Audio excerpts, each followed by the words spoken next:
السلام علیکم ورحمت الله وبرکاته. ګرانو قدرمنو، ډیر داسې خلک مې ولیدل چې د غم او تشویش او پریشانۍ نه فریاد کوي. که وګوري د صوتي پیغامونو یا د لیکنو د طرز یې داسې معلومیږي چې دوی رښتیا د مشکلاتو سره مخ دي او له دې حالت د وتلو لپاره د هر کار تجربه کولو ته تیار دي. طبیعي خبره ده چې دوی به ډېرې لارې لټولي چې دا مشکلات حل کړي، خو داسې ښکاري نتیجه یې نه ده ترلاسه کړې. غواړي چې بیرته د سالم ژوند او د حقیقي شفا طرف ته راشي چې هغه قرآن کریم یا دین دی. الله سبحانه وتعالی فرمایي: وننزل من القرآن ما هو شفاء ورحمة للمؤمنين. موږ دغه قرآن په نازلولو په لړ کې هغه څه نازلوو چې د منونکو لپاره شفا او رحمت دی. نو له همدې وجې نه نن د رسول الله صلی الله علیه وسلم داسې دعا درخوایم چې نه یوازې خفګان، تشویش، د زړه تنګوالی او نورې ذهني ناقرارۍ لرې کوي بلکې په خوشحالۍ بدلوي. د قرآن کریم مفسر نبی کریم صلی الله علیه وسلم امر کړی چې دا دعا زده کړو او همیشه د مشکلاتو په وخت ووایو، هر سهار او هر ماښام، او کله چې له دغه مشکلاتو سره مخ کیږئ دا دعا درې ځله ووایئ. موږ هر یو ضرورت لرو چې د ژوند له ستړیاو الله سبحانه وتعالی د پناه یوسو. یوازې همغه ذات دی چې د انسان د زړه واکي په لاس کې دی او د خوشحالۍ سرچینه همدغه الله سبحانه وتعالی دی.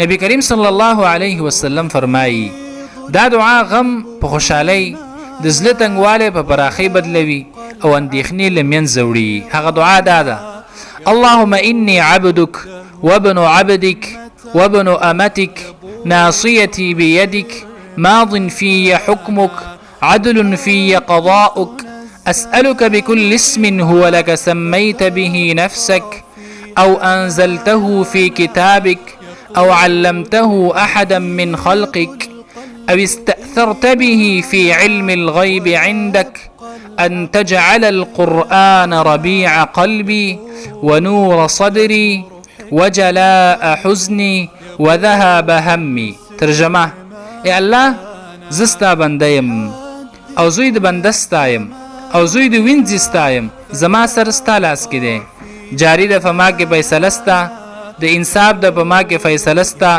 غواړم ستا نه په هر هغه نوم چې تا ځان له ایښودی دی او یا تا یو کس ته ورښودلی وي د خپلو بندګانو نه، او یا تا نازل کړی وي په یو کتاب ستا کې، یا د ځان سره په علم غیب کې ساتلی وي چې ته وګرځوې قرآن کریم سپرلی د زړه زما او رڼا د سینې زما او ختمول د خفګان زما او بوتلل د فکر او غم زما. رسول الله صلی الله علیه وسلم وایي چې مسلمان دا دعا وایي سملاسي الله تعالی غم، اندېښنې او د زړه تنګوالی بدلوي او انسان د خوشحالۍ احساس پیدا کوي او د ژوند له شیبو خوند اخلي. ولې به یې نه اخلي؟ ځکه الله سبحانه وتعالی دا خبره کړې او قرآن کریم یې وایي.